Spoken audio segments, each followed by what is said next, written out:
নিরলে বসিয়া তুমি শুনো মন দিয়া নিরলে বসিয়া বলিব বলিব তোমারে শুনিলে মনের বেদনা যাবে শুনিলে মনের বেদনা যাবে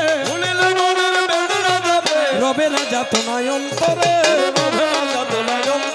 আমি বলিয়া যাব আপনি মনে প্রভু তোমার আমার প্রেম বন্ধনে বলিয়া যাব আপনি মনে তোমার আমার প্রেম বন্ধনে বলিয়া যাব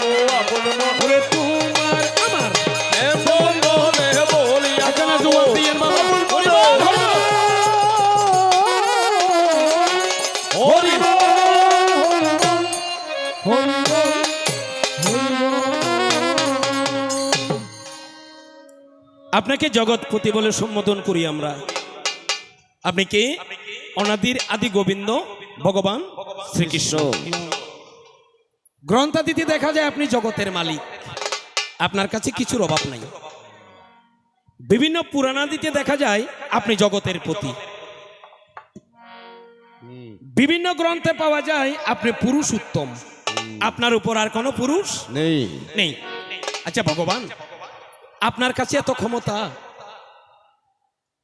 ফুটিয়েটার মাঝে দেখা যায় আপনিও নাকি মনসার পূজা করেছেন। কার? মনসা দেবীর। এই ফুতির বন্দনার মাঝে বলছেন, অপুত্রকে পুত্র দাও, নির্ধনীরে ধন দাও, সুখ দুঃখ কর নিবারণ, মনসার শ্রীচরণ যে জনে করে শরণ, সেজন হয় ভক্তের অতিমন। অপুত্রকে পুত্র দেয়, নির্ধনীরে দন দেয় মনসা দেবী, সুখ দুঃখ করে নিবারণ। আচ্ছা ভগবান, আপনার তো সুখ দুঃখ নাই, দ্বন্দ্বলতার অভাব নাই, কি লাগিয়া মনসার পূজা করেছিলেন? কিসের লাগিয়া দেবী পূজা করেছিল?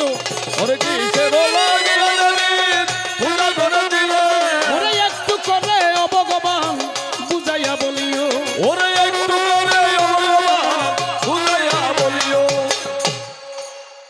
মাসি বাবা নজাইম, এর সমাধানটা একটু বুঝে যাবেন। বুঝে যাবেন কেন? এই প্রশ্নের মাঝে যদি মনের মতো করে উনি আলোচনা করে, তাহলে দেখবেন আপনাদের পূজার বিষয়ে কিছু কথা এখানে আসতে পারে।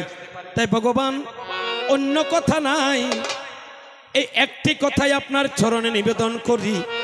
আপনি জগতের মালিক, জগতের পতি, পুরুষোত্তম। আপনি মানুষকে সবকিছু দান করেন, অথচ গ্রন্থে দেখা যায় আপনিও নাকি মনসা দেবীর পূজা করেছেন। কিসের অভাবে, কি আশা করে, কি বাসনা করে আপনি মনসাকে ডেকেছেন?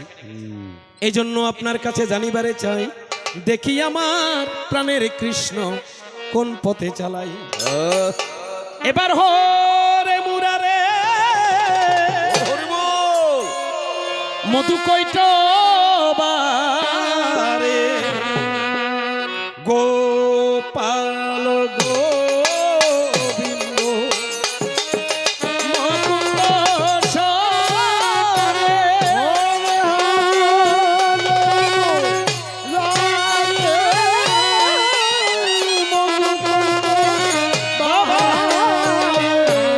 গোপাল